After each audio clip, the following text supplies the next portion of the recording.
السلام علیکم ورحمۃ اللہ وبرکاتہ۔ جناب حضرات، آج بہت ہی شاندار اور لاجواب تقریر آپ کو سننے کو ملے گی، جو کہ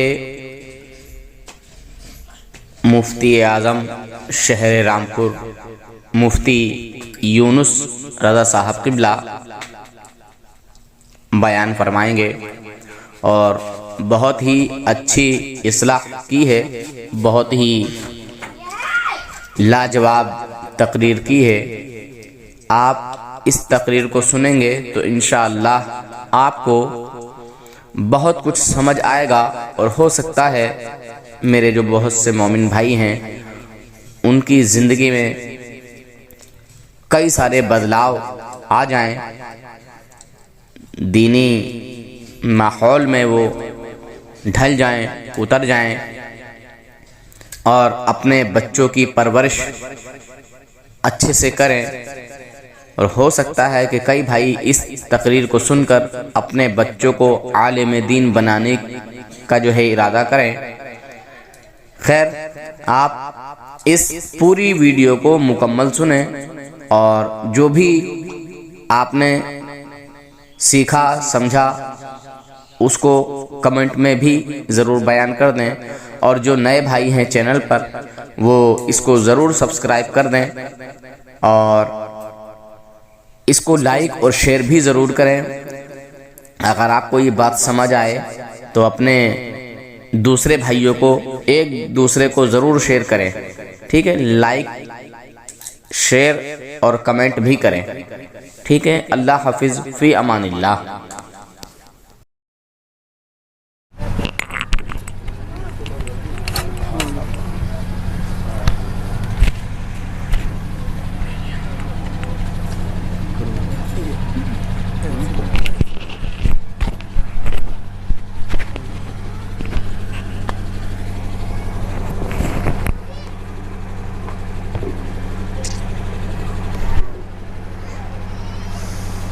رونق اسٹیج، علماء، حفاظ القرآن، بزرگوں، دوستوں اور پیارے بچوں، اسلام کی پردہ نشین خواتین، السلام علیکم ورحمۃ اللہ وبرکاتہ۔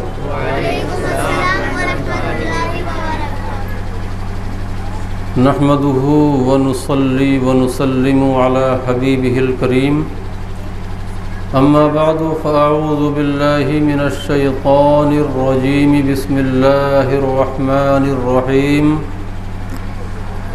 وذكر فإن الذكرى تنفع المؤمنين، صدق الله العظيم وبلغنا رسوله النبي الأمين الكريم، ونحن على ذلك لمن الشاهدين والشاكرين، والحمد لله رب العالمين۔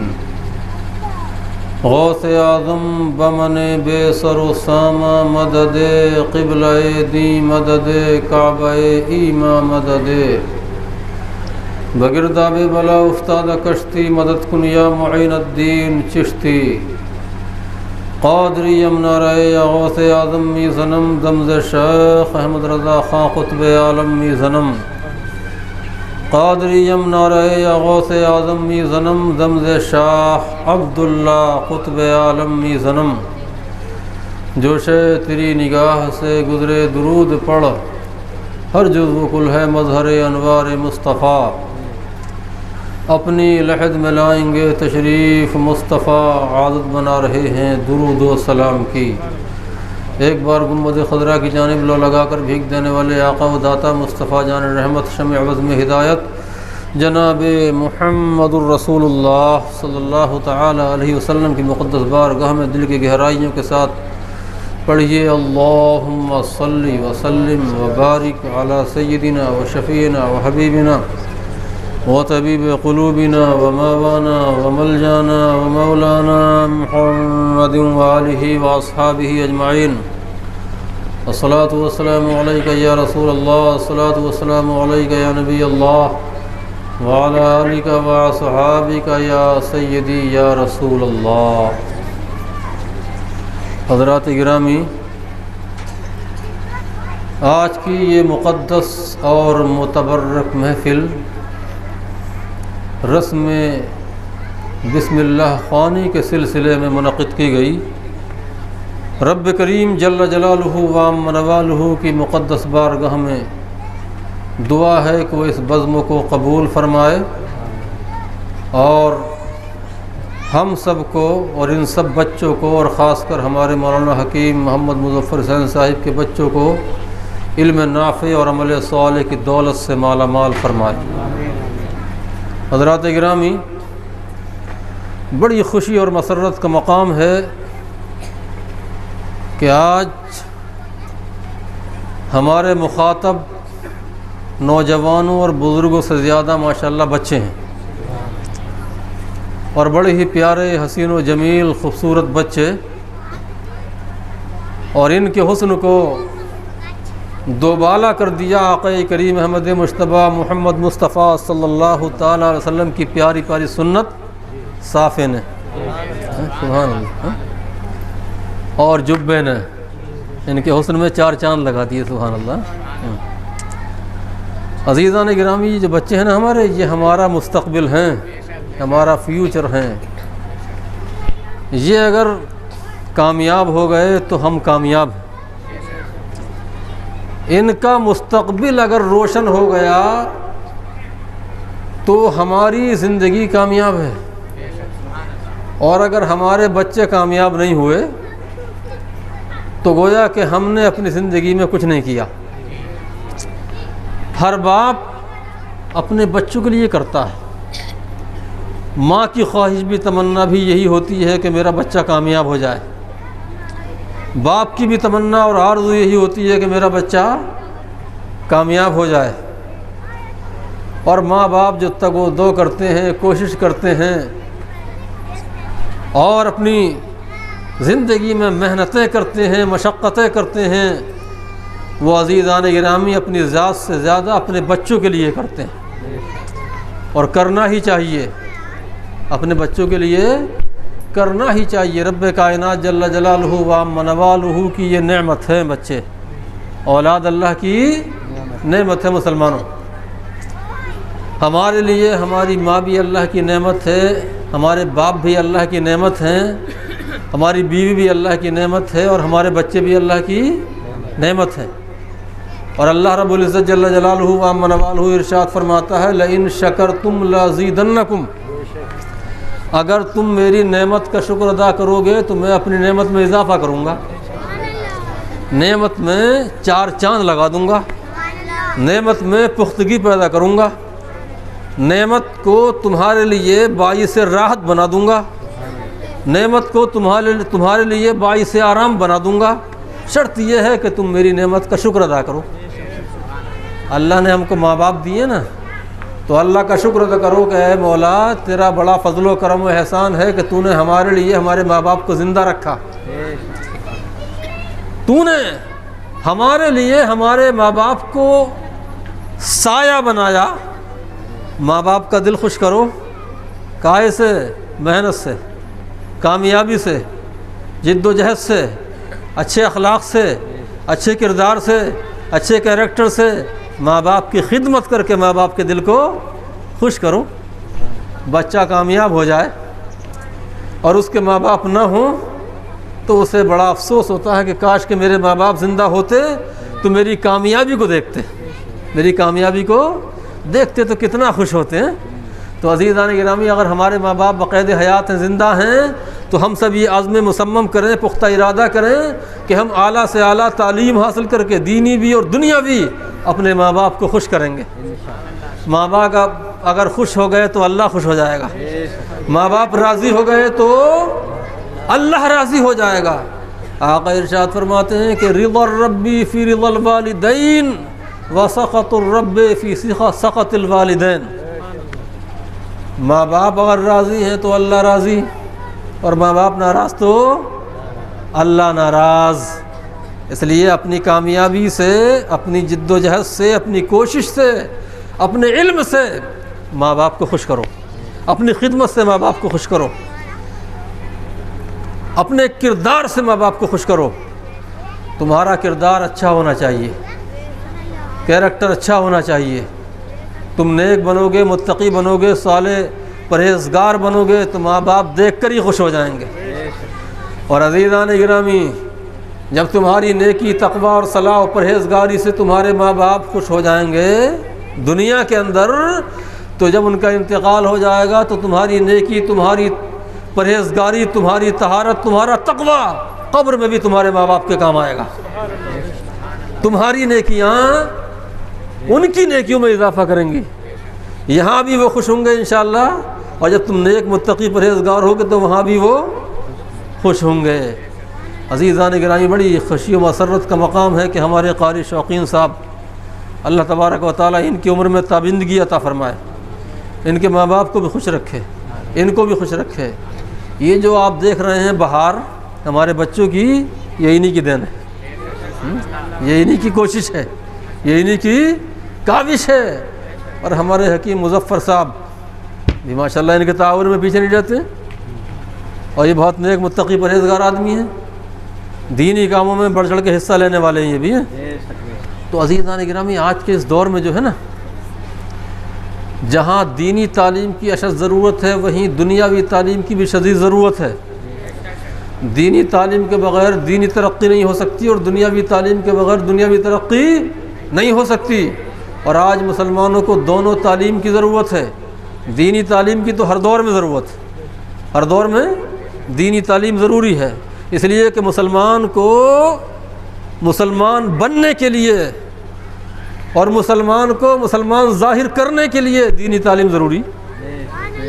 اگر دینی تعلیم نہیں ہوگی تو آپ کو پتہ ہی نہیں ہوگا کہ اسلام کیا چیز ہے، مسلمان کہتے کسے ہیں، عقیدہ کیا ہے، ایمان کیا ہے، اللہ کے بارے میں کیا عقیدہ رکھنا چاہیے، رسول اللہ کے بارے میں کیا عقیدہ رکھنا چاہیے، صحابہ کے بارے میں کیا عقیدہ رکھنا چاہیے، یہ ہمیں پتہ نہیں ہوگا۔ یہ کہاں سے معلوم ہوگا؟ یہ دینی تعلیم سے معلوم ہوگا، دینی تعلیم سے معلوم ہوگا۔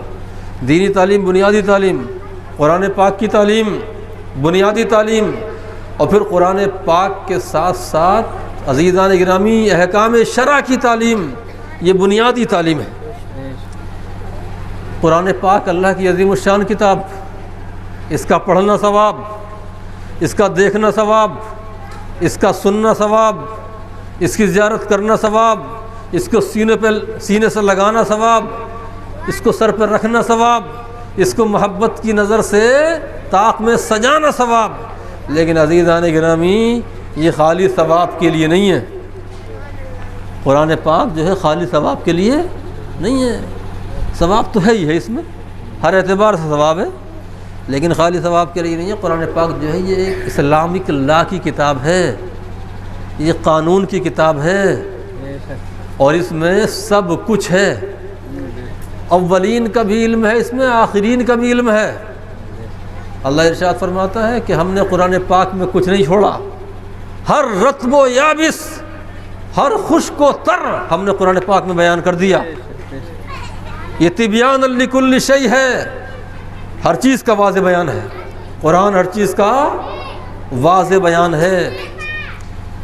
حضرت عبداللہ ابن عباس رضی اللہ تعالیٰ عنہما ارشاد فرماتے ہیں کہ جمیع العلم فی القرآن لیکن تقاصر عنہ افہام الرجال، قرآن میں سب ہے، تمام علوم ہیں، دینی علوم بھی ہیں، دنیاوی علوم بھی ہیں، اس میں آسمانی علوم بھی ہیں، زمینی علوم بھی ہیں، سائنسی علوم بھی ہیں، سارے علوم قرآن پاک کے اندر موجود ہے، سارے علوم، چاہے وہ ڈاکٹری سے متعلق ہو یا میتھ اور سائنس سے متعلق ہو، ٹیکنالوجی سے متعلق ہو یا فقہ و شریعت سے متعلق ہو، کوئی بھی علم ہو وہ قرآن پاک کے اندر موجود ہے، سارے علوم قرآن پاک کے اندر موجود ہیں۔ لیکن فرماتے ہیں کہ تقاصر عنہ افہام الرجال، مردوں کی جو عقلیں ہیں، فہمیں ہیں، فہم و خرد ہے لوگوں کی، وہ اس کو سمجھنے سے قاصر ہے۔ صحابہ کرام رضوان اللہ تعالیٰ علیہم اجمعین نے قرآن ہی تو پڑھا تھا، بھائی صدیق اکبر نے قرآن پڑھا، فاروق اعظم نے قرآن پڑھا، عثمان غنی نے قرآن پڑھا، مولا علی نے قرآن پڑھا، امام حسن امام حسین نے قرآن پڑھا، سارے صحابہ نے قرآن پڑھا، سارے صحابہ نے قرآن پڑھا۔ اس کے علاوہ انہوں نے کوئی کتاب نہیں پڑھی۔ اس زمانے میں نہ بخاری تھی، نہ مسلم تھی، نہ ترمذی تھی، نہ نسائی تھی، نہ ابن ماجہ تھی، نہ ہدایہ تھی، نہ جلالین تھی، نہ بیضاوی تھی، کوئی کتاب تھی؟ اس زمانے میں کوئی کتاب نہیں تھی، صرف قرآن، صرف قرآن۔ تو صدیق اکبر نے، فاروق اعظم نے، عثمان غنی نے، مولا علی نے، سارے صحابہ نے قرآن پڑھا۔ ابو ہریرہ نے قرآن پڑھا، حضرت عبداللہ بن مسعود نے قرآن پڑھا، سب قرآن ہی تو پڑھا تھا۔ لیکن عزیزان گرامی، اس قرآن پاک کو پڑھ کے انہوں نے سارے علوم حاصل کر لیے، سارے علوم۔ حکومت کیسے چلائی جاتی ہے یہ بھی قرآن پاک سے انہوں نے سیکھا، سیاست کیسے کی جاتی ہے یہ بھی قرآن پاک سے انہوں نے سیکھا، ڈاکٹری، حکمت، سب کچھ انہوں نے قرآن پاک سے سیکھ لیا۔ دنیا کیسے چلائی جاتی ہے، حکومتوں کو کیسے چلایا جاتا ہے، جنگ کیسے کی جاتی ہے، مار کے کیسے سر کیے جاتے ہیں، سب قرآن پاک سے انہوں نے سیکھا۔ سبحان اللہ، ایک کتاب سے سب کچھ سیکھ لیا۔ سبحان اللہ۔ وہ اپنے زمانے میں عالم بھی تھے، ایک کتاب کو پڑھ کے، فاضل بھی تھے، مفتی بھی تھے، فیلڈ مارشل بھی تھے، جج بھی تھے، پروفیسر بھی تھے، اور عزیزان گرامی وہ خلیفہ وقت بھی تھے۔ ایک کتاب کو پڑھ کے وہ ڈاکٹر بھی تھے، وہ حکیم بھی تھے، اور وہ ایک حاکم وقت بھی تھے۔ ایک کتاب پڑھی تھی انہوں نے قرآن پاک، اس کے علاوہ کچھ نہیں پڑھا تھا۔ تو قرآن پاک میں کیا سب کچھ ہے، سب کچھ۔ تو ہمیں قرآن پاک پڑھنا بھی ہے اور سمجھنا بھی ہے انشاءاللہ تعالی۔ آج کے اس دور میں کچھ لوگ قرآن پاک پڑھتے ہیں، لیکن کیسا پڑھتے ہیں؟ اللہ کی پناہ، اللہ کی پناہ۔ آقا فرماتے ہیں رب قاری یقرأ والقرآن یلعن، بہت سے قاری قرآن پاک پڑھتے ہیں، پڑھنے والے قرآن پاک کی تلاوت کرتے ہیں، لیکن قرآن ان پر لعنت کرتا ہے، قرآن ان پر لعنت کرتا ہے۔ قرآن پاک کو اگر صحیح پڑھنا ہے تو قاری شوقین کے پاس جانا پڑے گا، اپنے بچوں کا داخلہ ان کے مدرسے میں کرانا پڑے گا۔ الحمدللہ یہ نورانی قاعدہ پڑھا رہے ہیں، ایمانی قاعدہ، اسلامی قاعدہ، اور قاعدے ہی میں انشاءاللہ تبارک و تعالیٰ قاری بچے قاری بن جائیں گے، بچے قاری بن جاتے ہیں۔ اگر قاعدہ صحیح طریقے سے پڑھا دیا جائے تو اسی میں قاری بن جاتے ہیں بچے، اور آگے کے جو مرحلے ہوتے ہیں وہ طے کرتے ہیں شاندار طریقے سے۔ حافظ بنتے ہیں، حافظ بننے کے بعد عالم دین بنتے ہیں، پھر مفتی بنتے ہیں، پھر اس طریقے سے بڑھتے چلے جاتے ہیں، اور پھر وہ قوم کے رہبر بن جاتے ہیں، رہنما بن جاتے ہیں، مصلح بن جاتے ہیں۔ اور عزیزان گرامی، آج کے اس دور میں پڑھنے سے زیادہ عمل کی ضرورت ہے۔ کیا کی ضرورت ہے؟ عمل کی ضرورت ہے، عمل کی۔ بڑے بڑے آپ کو عالم ملیں گے، حافظ ملیں گے، قاری ملیں گے، اگر وہ عمل سے عاری ہیں تو ان کے علم نے ان کو کوئی فائدہ نہیں پہنچایا۔ علم وہی ہے جو فائدہ پہنچائے، یعنی آدمی خود بھی عمل کرے، آدمی خود بھی عمل کرے اور لوگوں کو دعوت دے، لوگوں کو نصیحت کرے، لوگوں کو تبلیغ کرے کہ لوگ بھی اس کے بتائے ہوئے علم پہ عمل کریں، تو وہ علم کامیاب ہے، وہ عالم کامیاب ہے۔ تو عزیزان گرامی، آج کی یہ محفل گویا کہ بچوں کی محفل ہے، یہ بچوں کی محفل ہے، بچوں کی۔ ہم اللہ رب العزت جل جلالہ وعم نوالہ کی نعمت سے سرفراز ہیں۔ اللہ نے ہم کو ماں باپ بھی دیے ہیں، مکان دیا، جائیداد دی، گھر دیا، دولت دی، صحت دی، ایمان دیا، اسلام دیا، اور سب سے بڑی نعمت امام الانبیاء ہمارے آقا ہیں، اللہ نے وہ ہم کو عطا فرمائے۔ وہ سب سے بڑی نعمت، سب سے بڑی نعمت کون سی دنیا کے اندر؟ سرکار کی ذات۔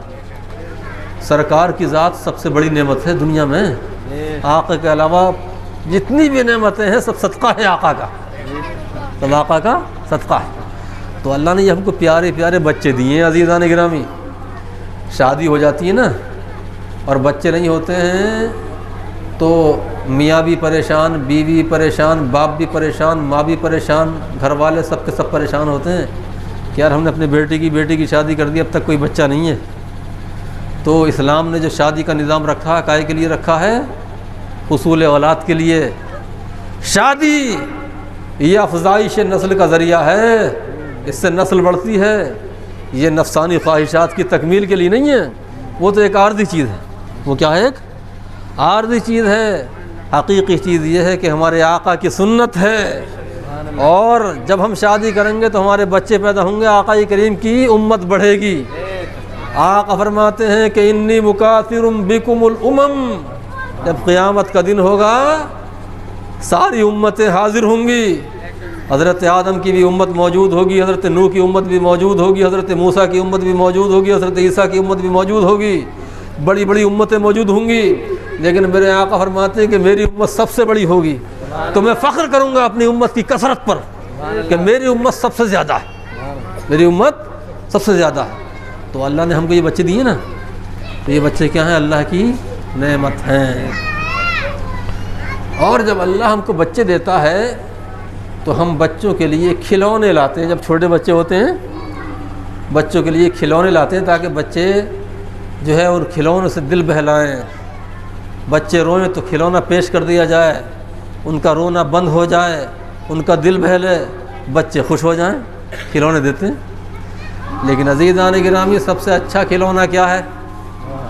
سب سے اچھا کھلونا کیا ہے؟ بچوں کے لیے سب سے اچھا عطیہ کیا ہے؟ بچوں کے لیے سب سے اچھا ہدیہ کیا ہے؟ بچوں کے لیے سب سے اچھا گفٹ کیا ہے؟ تو سنو میرے آقا نے کیا فرمایا۔ آقا فرماتے ہیں کہ ما نحل والد من ولد افضل من نحل افضل من ادب حسن، ما نحل والد من ولد افضل من نحل من ادب حسن، او کما قال نبینا محمد صلی اللہ تعالی علیہ وسلم۔ میرے آقا نے کیا ارشاد فرمایا کہ بھائی گفٹ جو ہے سونے کا ہو یا چاندی کا ہو یا پیتل کا ہو یا ایلومینیم کا ہو یا کسی اور دھات کا ہو، اس کی کوئی اہمیت نہیں ہے۔ اچھا لباس آپ نے بچے کو لا کے دے دیا، سردی کے موسم میں شاندار جیکٹ لا کر کے دے دی، بہترین جرسی لا کے دے دی، شاندار جوتے پہنا دیے، کوئی گفٹ نہیں ہے۔ سب سے اچھا گفٹ کیا ہے؟ آقا فرماتے ہیں کہ سب سے اچھا تحفہ، سب سے اچھا گفٹ، سب سے اچھا جو انعام ہے بچے کے لیے وہ ہے یہ ہے کہ ماں باپ اپنے بچے کو اچھی تعلیم سے، اچھے حسن و ادب سے آراستہ و پیراستہ کر دیں۔ بچہ جب گھر میں آئے تو آنے کے بعد کہے السلام علیکم، ماں کو بھی سلام کرے، باپ کو بھی سلام کرے، دادا دادی کو بھی سلام کرے، بڑے بھائیوں بہنوں کو سلام کرے، اور جب راستے میں نکل جائے تو جتنے ملے سب کو سلام کرے، اور جب اذان کا وقت ہو جائے تو مسجد کا رخ کرے، نماز پڑھے مسجد میں جانے کے بعد، جماعت نکل جائے تو اپنی پڑھ لے، وقت نکل جائے تو گھر میں آنے کے بعد قضا کر لے۔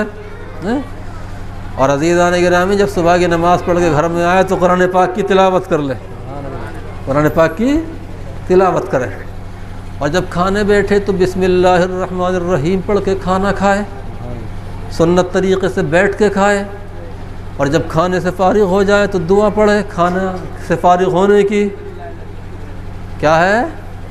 الحمدللہ الذی اطعمنا وسقانا وہدانا وجعلنا من المسلمین۔ دیکھو بچوں کی یاد ہے ماشاءاللہ، ارے 50 دعائیں یاد کرا دی قاری صاحب نے، لیکن بچوں کے ماں باپ کی مشکل سے یاد ہوگی، اللہ ماشاءاللہ بچوں کے یاد ہے۔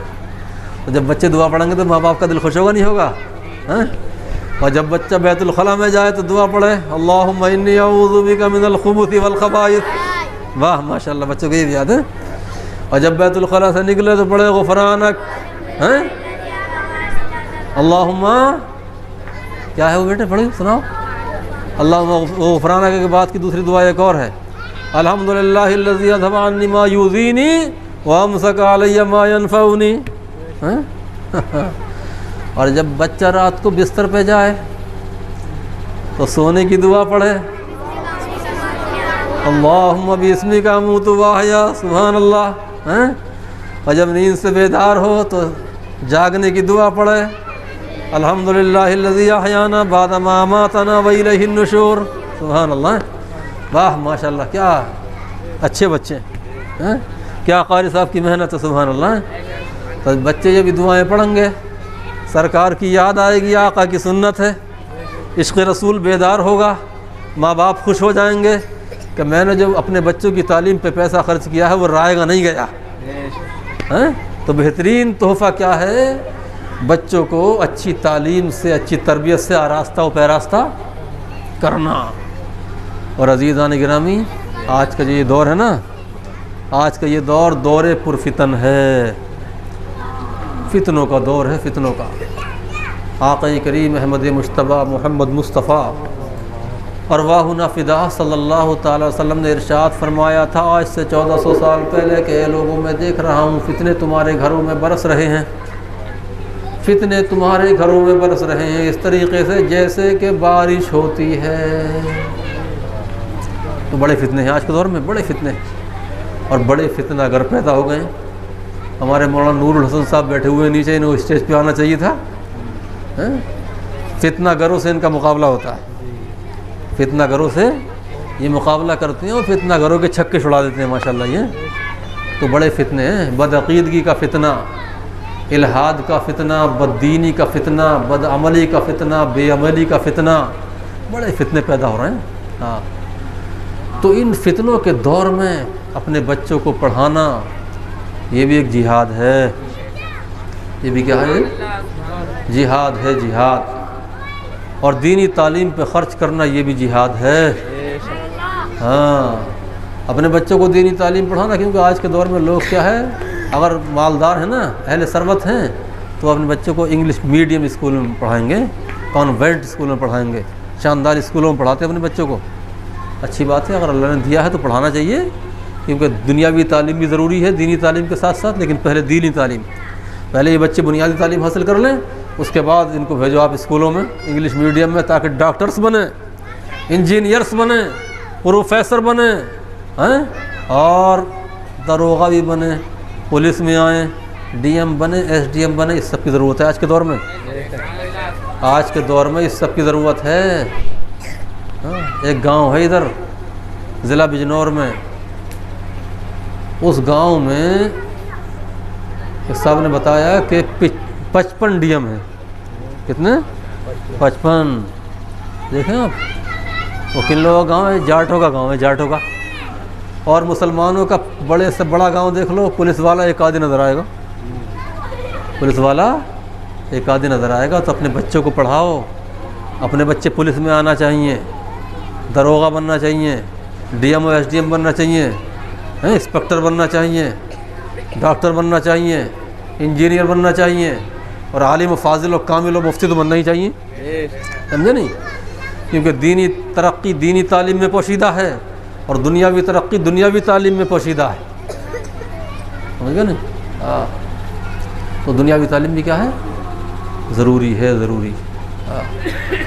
آقا کریم احمد مجتبیٰ محمد مصطفیٰ صلی اللہ تعالی وسلم نے ارشاد فرمایا ادبوا اولادکم علی 3 خصال حب نبیکم وحب اہل بیتہ وتلاوۃ القرآن فإن حملۃ القرآن فی ظل اللہ یوم لا ظل الا ظلہ مع انبیائہ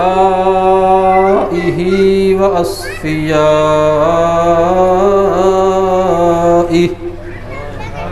آقا فرماتے ہیں کہ میرے عاشقو، اے ایمان والو، اے مومنو، تم اپنی اولاد کو 3 باتوں کا ادب سکھاؤ۔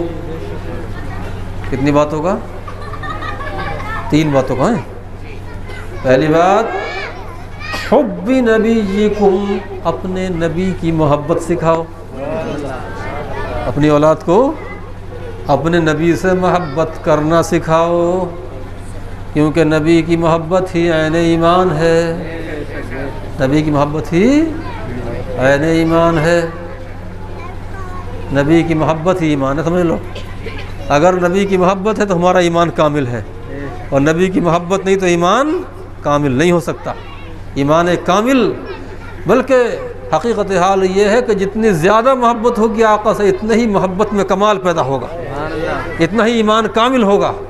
جتنا محبت میں کمال ہوگا اتنا ایمان میں کمال آئے گا۔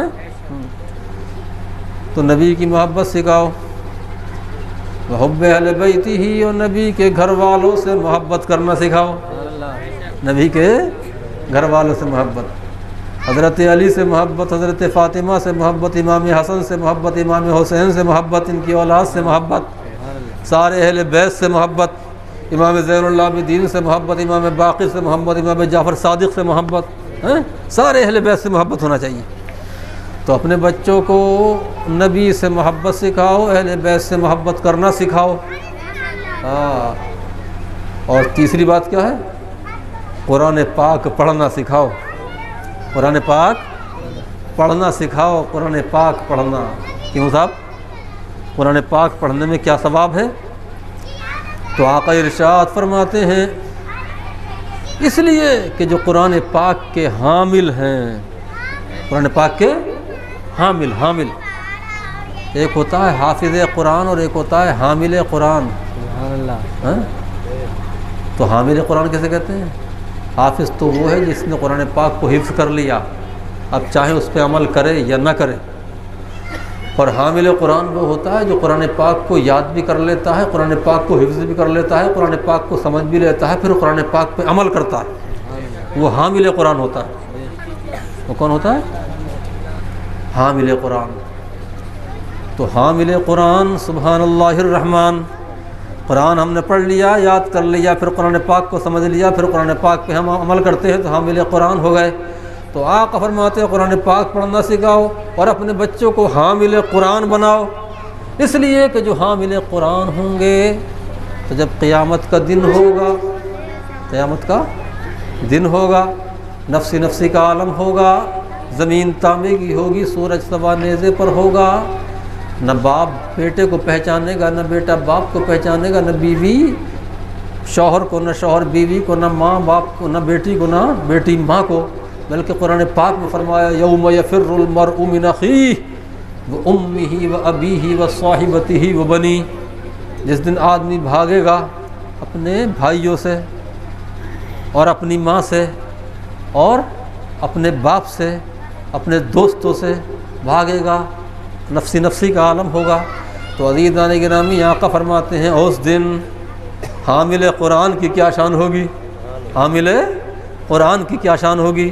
آقا فرماتے ہیں کہ حامل قرآن کی شان یہ ہوگی کہ قیامت کے دن جب نفسی نفسی کا عالم ہوگا، سورج سوا نیزے پر ہوگا، چاند عزیزان گرامی موجود نہیں ہوگا، 50,000 برس کا دن ہوگا،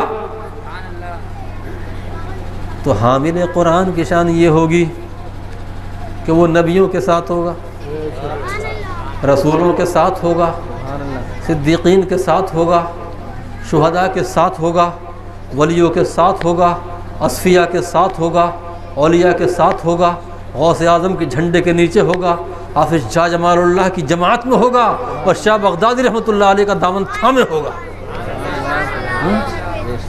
تنہا نہیں ہوگا،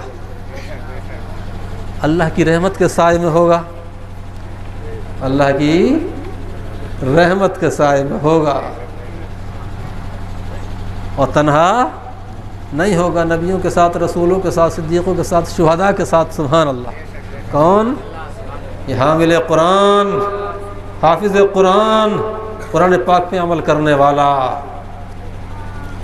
اب ہمارے حکیم مظفر صاحب کے ایک ہونہار بچے کی رسم بسم اللہ خوانی ہونا ہے۔ ہمارے بزرگوں کا طریقہ رہا ہے کہ جب بچہ 4 سال 4 مہینے 4 دن کا ہو جاتا ہے تو اس کی بسم اللہ خوانی کرائی جاتی ہے۔ 4 سال 4 مہینے 4 دن کا جب بچہ ہو جاتا ہے اس کی بسم اللہ خوانی کرائی جاتی ہے، حالانکہ اس سے پہلے بھی جو ہے وہ بہت کچھ پڑھ لیتا ہے۔ ماں اگر نیک ہوتی ہے تو جب بچہ بولنے لگتا ہے تو اس کو وہ شروع سے پڑھوانے لگتی ہے بسم اللہ و لا الہ الا اللہ، سمجھے نا؟ جب بچہ بولنے کے قابل ہو جائے تو اسے لا الہ الا اللہ پڑھنا سکھاؤ، محمد الرسول اللہ پڑھنا سکھاؤ، بسم اللہ پڑھنا سکھاؤ، مکتب میں اس کو بٹھاؤ۔ 4 سال 4 مہینے 4 دن کی جب عمر ہو جائے تو کسی نیک بزرگ آدمی سے اس کی بسم اللہ خوانی کرا دو۔ یہ بزرگوں کا معمول ہے، طریقہ ہے۔ اگر ایسا نہیں ہو سکتا تو اس میں کوئی حرج بھی نہیں ہے، اچھا اور بہتر طریقہ ہے، اچھا اور بہتر طریقہ ہے۔ عزیزان گرامی، جب آپ کا بچہ ہونہار ہے، چھوٹا سا ہے، لیکن آپ کی تمنائیں اس سے وابستہ ہیں، امیدیں وابستہ ہیں، اور آپ نے اس کو بسم اللہ سے قرآن پاک کا آغاز کرا دیا، بسم اللہ اس کو پڑھوائی، اس نے اللہ کا نام لیا اپنی چھوٹی سی زبان سے، اپنے صاف دل سے۔ بچے کا دل بھی صاف ہوتا ہے، بچے کی زبان بھی صاف ہوتی ہے، بچے کی نظر بھی بے گناہ ہوتی ہے، اور بچے کا پورا وجود بے گناہ ہوتا ہے۔ کیونکہ جب تک مکلف نہیں، جب تک بالغ نہیں، وہ غیر مکلف ہے، اور جب غیر مکلف ہے تو وہ بے گناہ ہے۔ اس لیے بچے کو کیا کہتے ہیں؟ معصوم کہہ دیتے ہیں۔ کیا کہتے ہیں یار؟ معصوم۔ حالانکہ معصوم ایک اصطلاح ہے، معصوم نبی ہوتے ہیں، معصوم رسول ہوتے ہیں، معصوم فرشتے ہوتے ہیں، لیکن بچے کو بھائی معنی معصوم کہہ دیا جاتا ہے کہ اس نے اب تک کوئی گناہ کیا ہی نہیں، اس لیے کہ اس کے اندر گناہ کرنے کی صلاحیت نہیں ہے، اس کے اندر گناہ کرنے کی صلاحیت نہیں ہے۔ جب یہ بالغ ہو جائے گا، تب یہ مکلف ہوگا، تب یہ روزہ نہیں رکھے گا، نماز نہیں پڑھے گا، گالی گلوچ کرے گا، غیبت و چغلی کرے گا، تب یہ گناہ گار ہوگا۔ جب تک بالغ نہیں ہے گناہ گار نہیں ہے۔ اس لیے عزیزان گرامی، آج رسم بسم اللہ خوانی ہے، اور یہ ہمارے بزرگوں کا طریقہ ہے۔ خواجہ قطب الدین بختیار کاکی رضی اللہ تعالی عنہ کو بھی 4 سال 4 مہینے 4 دن میں بسم اللہ خوانی کرائی گئی تھی۔ ہاں، اور جب بچہ بسم اللہ پڑھے گا دنیا میں، اللہ کا نام لے گا، اور وہ بچہ جو بالکل ابھی معصوم سا ہے، تو اللہ کی رحمت اس کے ماں باپ پہ جھوم کے برسے گی، کیونکہ بچہ پڑھے گا بسم اللہ الرحمن الرحیم، اللہ کے نام سے شروع، جو بڑا مہربان نہایت رحم والا۔ تو جو بچہ اللہ کو بڑا مہربان کہے، بڑا رحم والا کہے، تو اللہ کی رحمت اس پہ بھی جھوم کے برسے گی، اور اس کے ماں باپ پر بھی جھوم کے برسے گی۔ اور عزیزان گرامی، جس بستی میں ایک بچہ نہیں، سینکڑوں بچے روزانہ 1 مرتبہ نہیں بلکہ ہزاروں مرتبہ پڑھتے ہیں بسم اللہ الرحمن الرحیم، تو اس بستی پہ اللہ کی رحمت کا عالم کیا ہوگا، اندازہ نہیں لگا سکتے۔ اور جہاں مدرسہ ہوتا ہے نا، جس بستی میں، اس بستی میں اللہ کی بڑی رحمت ہوتی ہے، جھوم جھوم کے برستی ہے اللہ کی رحمت۔ مبارک پور کا نام آپ نے سنا ہوگا، ضلع اعظم گڑھ کے اندر ایک قصبہ ہے۔ حافظ ملت رحمۃ اللہ تعالی علیہ نے وہاں مدرسہ قائم کیا، اشرفیہ، دارالعلوم اشرفیہ، الجامعۃ الاشرفیہ، اس میں الحمدللہ ہم 2 سال پڑھ کے آئے۔ تو وہ قصبہ جو تھا بڑا غریب تھا، وہاں کی آبادی اکثر انصاریوں کی ہے، انصاری حضرات زیادہ رہتے ہیں، وہ بیچارے ہاتھ سے جو ہے کپڑا بنتے تھے، اور بڑی غربت کا عالم تھا۔ حافظ ملت رحمۃ اللہ تعالی نے مدرسہ قائم کیا وہاں پہ۔ جب چندہ کرنے کے لیے نکلے تو کسی نے 5 روپے دیے، کسی نے 10 دیے۔ ایک بڑھیا کے مکان پہ پہنچے تو اس نے 1 انڈا دیا، چندے میں کیا دیا؟ انڈا دیا۔ بیچاری کے پاس مرغی تھی، 1 انڈا اس نے دے دیا۔ اب 1 انڈا جب دیا، عزیزان گرامی، حافظ ملت نے جھولی پھیلائی لیا ہے، کیونکہ وہ اللہ کے لیے لے رہے تھے، اپنے لیے نہیں بلکہ اللہ کے لیے، دین کی تبلیغ و اشاعت کے لیے لے رہے تھے چندہ۔ اور عزیزان گرامی، چندہ کرنے والوں کو جو مدرسے کے نام پہ کرتے ہیں لوگ بہت برا سمجھتے ہیں، لیکن یہ اللہ کے مجاہد ہیں، اللہ کے دین کی تبلیغ و اشاعت کے لیے چندہ لے رہے ہیں یہ۔ تو حافظ ملت چندہ کر کے لے آئے۔ اب لانے کے بعد عزیزان گرامی اس انڈے کی بولی لگائی۔ جب انڈے کی بولی لگی تو وہ کئی ہزار میں بکا، سبحان اللہ۔ تو بڑے غریب لوگ تھے، لیکن جب مدرسہ وہاں قائم ہوا اور انہوں نے جو ہے مدرسے کو چندہ دینا شروع کیا، تو وہ آج جو ہے نا مبارک پور ہندوستان کا دبئی ہے۔ ہاں، اتنے مالدار لوگ وہاں پہ رہتے ہیں اللہ کے فضل و کرم سے۔ ساڑیاں اعلیٰ قسم کی وہاں تیار ہوتی ہیں اور بنارس میں جا کے بکتی ہیں۔ وہ کہتے ہیں لوگ کہ صاحب یہ بنارس کی ساڑی ہے، لیکن وہ مبارک پور کی بنی ہوئی ساڑی ہوتی ہے۔ تو یہ کائے کا فیض ہے، یہ حافظ ملت کا فیض ہے، قرآن پاک کی تعلیم کا فیض ہے، قال اللہ و قال الرسول کا فیض ہے۔ تو عزیزان گرامی، اپنے بچوں کو تعلیم دینی اور دنیاوی دونوں سکھاؤ۔ آقا ارشاد فرماتے ہیں کہ خیرکم من تعلم القرآن وعلمہ، تم میں سب سے بہتر وہ ہے جو قرآن پاک سیکھے اور سکھائے۔ رب کریم جل جلالہ و عم نوالہ ہم سب کو قرآن پاک سیکھنے کی، سکھانے کی، اور پھر پڑھنے کی، اور پھر اس پہ عمل کرنے کی توفیق عطا فرمائے۔ استغفر اللہ ربی من کل ذنب واتوب الیہ وما علینا الا البلاغ المبین۔ سلام پڑھ لو۔